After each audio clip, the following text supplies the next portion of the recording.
What is it that makes humans so unusually cooperative?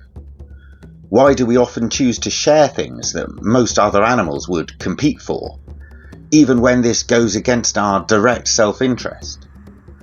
Are we less rational than most animals in this respect? Are we pathologically altruistic? Why do we trust other people so much? And how did we come to evolve the feeling of guilt? How did our consciences emerge? These are the fascinating questions we'll be exploring in this video. In recent videos, we've investigated the evolution of pair bonding, cooperative breeding, unconstrained love, and shared intentionality, or what we're calling super empathy. So now we'll explore how these advances led to the evolution of even more sophisticated cooperation capabilities, the emergence of guilt and conscience, and the development of extreme levels of altruism, egalitarianism, trust, and unity. It all sounds so lovely and virtuous, doesn't it? Don't worry, I'm not trying to pretend human history is all sunshine and rainbows. There's some nasty bits coming up later in the story, spoiler alert. But our focus is quite sunny for now. So the evolution of super empathy, or shared intentionality, probably around 2.5 to 3 million years ago, meant we now possessed a natural desire to share intentions and goals with other people. Thus, helping others increasingly became the norm. There's always been a strong element of mutual exchange in helpful interactions. The you scratch my back and I'll scratch yours rule has been long recognised by social animals. It's literal, of course, and experimental observations have confirmed what social animals have known for eons. If someone scratches your back or does you any other kind of favour, chances are they're expecting the favour to be returned at some stage. Calculations regarding who owes who are complicated because many kinds of favours are included in the overall sum. Back scratching, food giving, physical protection, sexual favours, etc. And all these need to be weighed against one another to decide who owes who. Factors such as social rank are important, of course, with many low-ranking group members sucking up to their superiors by grooming them extensively. Although this can cut both ways, as leaders groom lower-ranking individuals when trying to shore up political support. Many interesting experiments have involved teaching captive primates to use money, tokens that can be exchanged for food. And this enables researchers to see more clearly how exchange works in their societies. The primates traded money for various goods and services, with a decent percentage of the economy built on males paying females for sex. These and other studies show that individuals are effectively keeping accounts inside their heads, remembering debtors and creditors, analysing the trustworthiness of others, trying to make sure they don't lose out. In the many different types of experiment designed to test economic choices, one key difference observed between humans and other apes is that humans are less rational in their economic decision making, at least in the view of old school economists. The story of how this was discovered is actually kind of amusing. For many years, economists had assumed that people base their economic decision-making on maximising their own self-interest in a rational and calculated way. This rational actor idea was an important principle in economics, and it enabled economists to use logic and reason to build clean and elegant theories about how the world should work. The only problem with the theory was that it wasn't actually true. When economists eventually started testing people's economic decision-making under experimental conditions, they were horrified to find that most people did not behave as rational actors. In fact, most people consistently fail to maximize their own self-interest. It's been said that the only people who reliably act in a calculated, rational, self-interested way are economists themselves, and/or psychopaths. Anyways, in these economics experiments, humans generally give away much more than they should. Given the choice of taking a financial reward home themselves or sharing it with a complete stranger, a lot of people tend towards the latter, even when they know the stranger won't get the chance to return the favour. And people are irrationally fussy about things being fair. They'd rather go home with nothing than accept what they regard as an unfair split, even when experimental conditions have been set up so that a rational, self-interested actor should accept the deal on offer. In similar-ish experiments, chimps and other animals tend to be much more rational and selfish than humans are. They behave more like old-school economists assumed humans should behave. It is worth mentioning at this point that doing comparable equivalent studies for animals and humans in this area is particularly difficult, and the process inevitably flawed. But there have been quite a lot of different experiments that demonstrate the general theme we're highlighting, that humans have a strong natural inclination towards egalitarianism. I mean, it might not seem like that with all the inequality in the world, but the evidence suggests that it is true for the majority of people. We do generally like things to be fair. Perhaps this is what the grandfather of economics, Adam Smith, was talking about when he conceptualized how trade works. Smith is famous for the invisible hand of the market idea, where the selfish interests of individual actors can come together for the positive benefit of all. This is the aspect of the theory most commonly emphasized. But one central aspect is commonly forgotten. Smith was a moral philosopher, deeply interested in what he referred to as sympathy. His idea was that when two people negotiated and agreed on a deal that they both considered fair, the correct price for a certain good or service, for example, they would both feel a pleasing emotional satisfaction, sympathy, not only because they both got what they wanted in material terms, also because humans have an innate psychological desire to find agreement and make fair deals.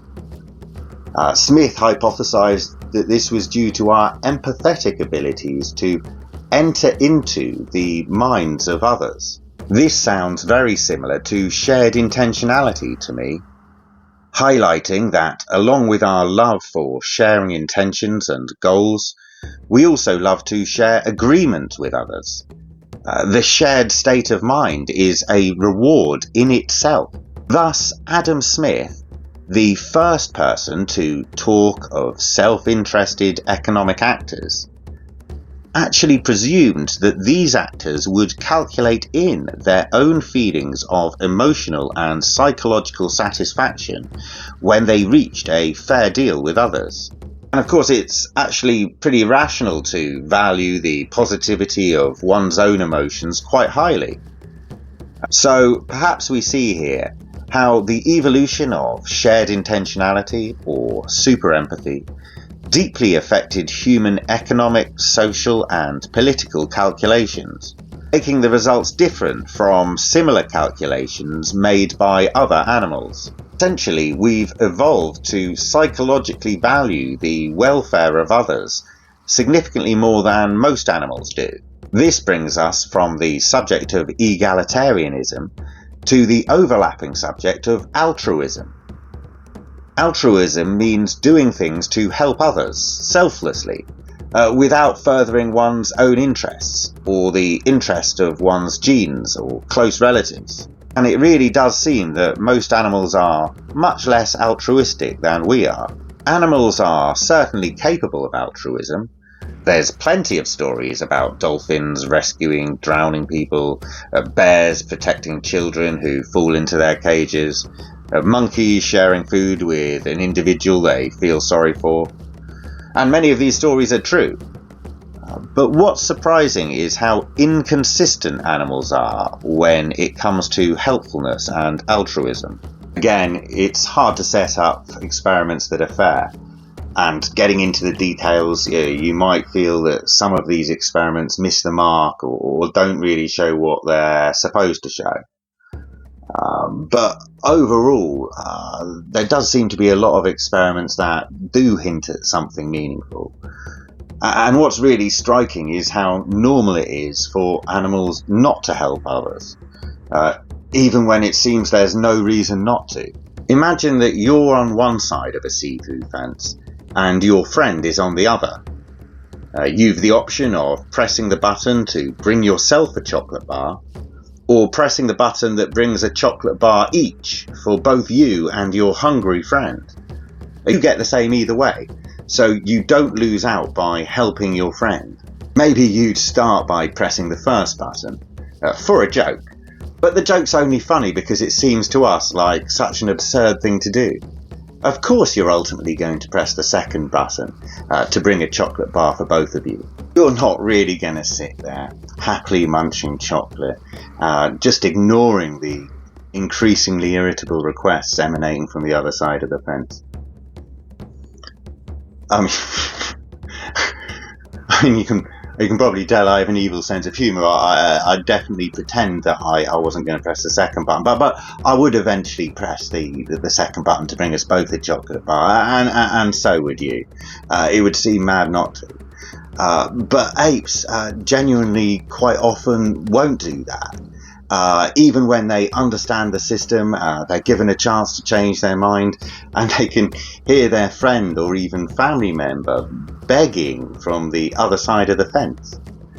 And quite often, as I say, they just don't respond. And chimps are one of the most highly socialized animals in the world. It is surprising in some ways that they're not more consistently altruistic. Actually, it's easy to see how a genetic predisposition towards altruism might be a bit of a double-edged sword from an evolutionary perspective, when thinking on the individual level. Overly helpful individuals might lose out to lazy free riders who take without giving and thus outcompete the good guys, pushing them out of the gene pool. There's been plenty of game theory analyses of altruism where analysts consider how different approaches to the game of evolution interact with one another. They show how too much altruism can lose out to selfishness under many conditions, but also how the altruism trait can become favourable for individuals once the altruism level of a society as a whole passes a certain point. It is easy to see how a group with lots of within-group altruism is likely to easily outcompete a group whose members don't help each other out as much. Basically, it seems that the key human adaptations we've discussed over the last couple of videos, expansive love, communal parenting, and super empathy, came together to swing the game in favour of altruistic genes. So extreme helpfulness and egalitarianism became normal for us. To a certain extent, altruism can be expected as a minimum standard. And human society grew less and less tolerant of unhelpful people. And as altruism became increasingly normalised, it became reasonable to expect other humans to be cooperative by default. You'd kind of expect them to want to help you YouTubers by liking their videos, subscribing to their fledgling channels, leaving positive words or messages in the comments section. Doing nice things like that makes humans feel good. And it feels like a fair deal for you getting to watch this fascinating YouTube video. Anyway, so we humans naturally became more trusting. Most animals don't trust each other very much, and they don't usually trust by default. And chimps are very skeptical regarding others' communications, ever wary of being deceived. And rightly so, there's a lot of sneaky chimps out there. Humans are more likely to trust other humans than chimps are likely to trust other chimps. And both species are generally correct in their respective self-assessments. On average, humans are much more trustworthy than chimps. Our trusting nature can be maliciously exploited, of course, but in percentage terms, we are right to trust one another. The inclination to trust was surely a key foundation for the later development of language. What's the point in saying anything if no one's going to believe you? We can see the beginnings of morality in the human tendencies towards egalitarianism and altruism, and perhaps our newly evolved super empathy encouraged the development of moral tendencies in other ways as well. Many social animals feel pity towards others. Primates console and care for individuals that they feel sorry for, seemingly motivated by pity and compassion. But as with altruism in general, animal pity only goes so far. And what's shocking from a human perspective is how often they don't feel pity when we think they should, although we shouldn't really be surprised. Because it's obvious that our super empathy makes us more prone to pity. We are much more able and inclined to put ourselves in others' shoes and really imagine what it's like to be them. So of course we're going to feel pity more profoundly, and perhaps this led to the development of a new, uniquely human emotion, guilt. Guilt is a bit like pity, but with the added element of feeling personally responsible for the fact that the other individual is in the state that they're in. It involves a negative feeling of regret and the urge to apologise and make amends for the wrongdoing. The term feel sorry for is very literal in the case of guilt. Guilt is an internally generated feeling, a matter of personal conscience. This distinguishes it from moral shame, which is more about how one appears within the eyes of others and society as a whole. Guilt is often held up as the classic example of an emotion that's uniquely human. Although, of course, whether that's true or not is as ever contentious. Dogs often get accused of looking guilty, and they do look guilty. But it's unclear whether this is really guilt. It could just be a kind of apologetic submission, or it could just be that they've learned this response is an effective way to pacify an angry human. Guilt can certainly be a complex emotion, requiring an advanced combination of empathy and cognitive understanding, especially when you consider abstract forms of guilt like survivor's guilt, where people feel guilty for randomly surviving an accident where others were not so lucky. And then there's white guilt, or middle class guilt, where people feel guilty for being born a member of a privileged social group. Perhaps guilt should be viewed as an advanced and expanded capacity for pity, with added elements that other animals don't experience. As with altruism, it's easy to see why guilt might find it hard to take off as an evolutionary adaptation. From a Darwinian perspective, it might make more sense for people to feel happy when they successfully harm potential rivals or competitors. And can you imagine what it would have been like to be the first person to evolve a sense of guilt? You'd be surrounded by people who never felt guilty. Sounds a bit unfortunate, really, getting the negative side of guilt without ever receiving your karmic payback. But on the other hand, you can see why it would be useful on a personal level. It would have probably made the first guilt experiencer popular and more socially able than their peers, capable of repairing and maintaining social bonds better than others. And it could make for a popular and politically astute leader, The fact that a leader possessed a conscience as an internal check on the abuse of power was surely good news for everyone involved. It's even easier to see why guilt is a strong adaptation on the macro level. A group of humans with guilt would have stronger social bonds, more unity, and better leadership than a group without such feelings. One key advantage of guilt is that it enables forgiveness.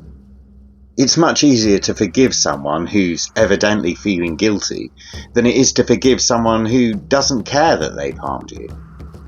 More forgiveness means less feuding and better social unity and cohesion.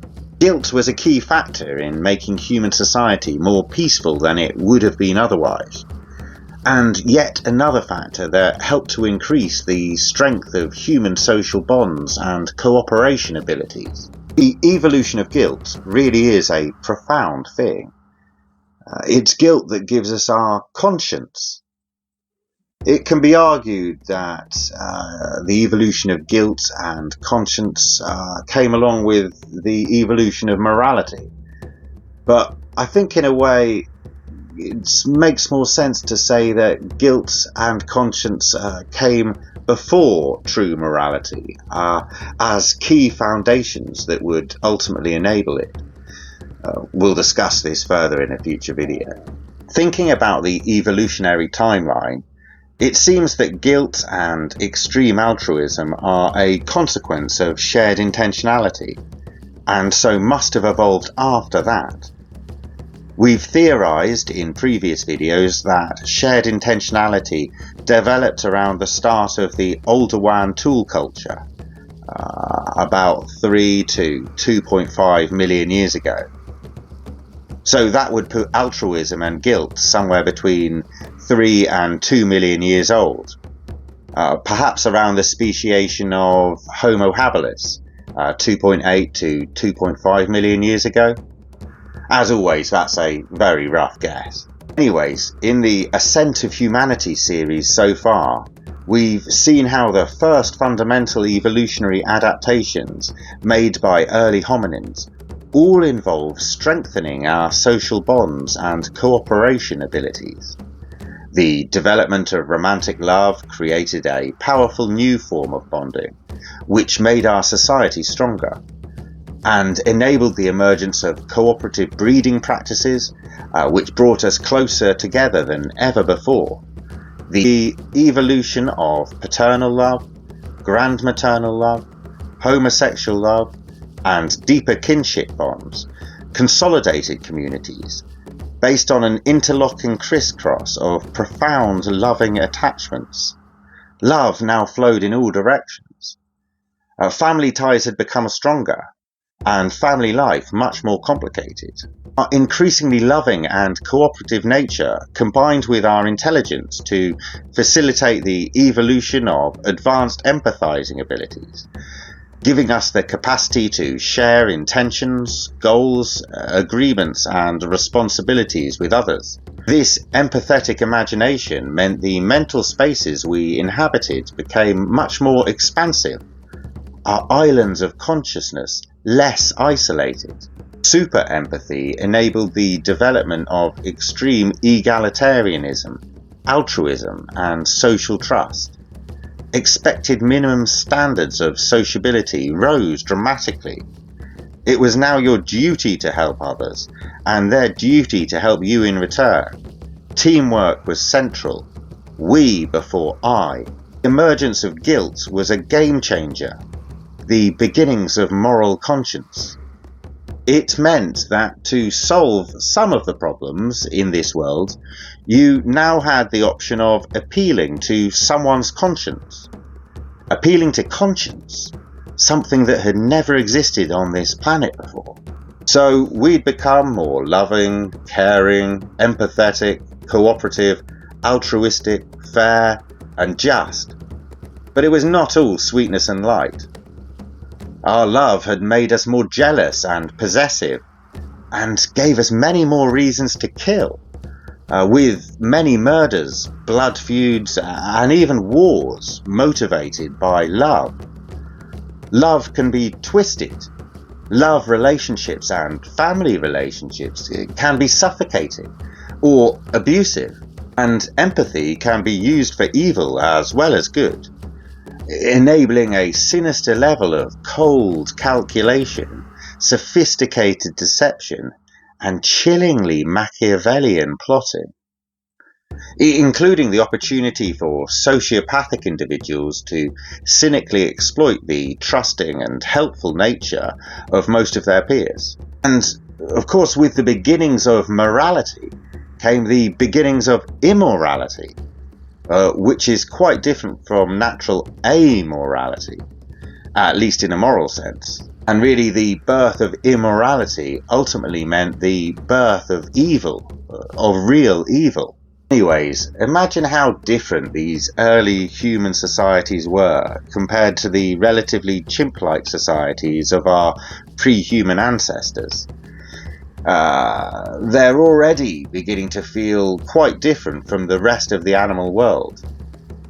If there were aliens watching, waiting for the emergence of highly intelligent life on Earth, then they'd probably have started getting more excited around 2 or 3 million years ago, with alien scientists highlighting the emergence of super empathy and moral conscience on numerous research grant applications. Anyways, in the next video we'll look at the development of singing, dancing and music, and amongst other things exploring the fascinating idea of the lion dance. How an audacious attempt to make us sound bigger to scare off predators ultimately led to the development of rhythm and harmony and music. So, I hope you found that interesting. Do tune in to the next video, and do please like and subscribe to this new channel, and any positive comments are much appreciated. I'm a new YouTuber, so any suggestions are always very helpful. But anyway, until next time, peace and love.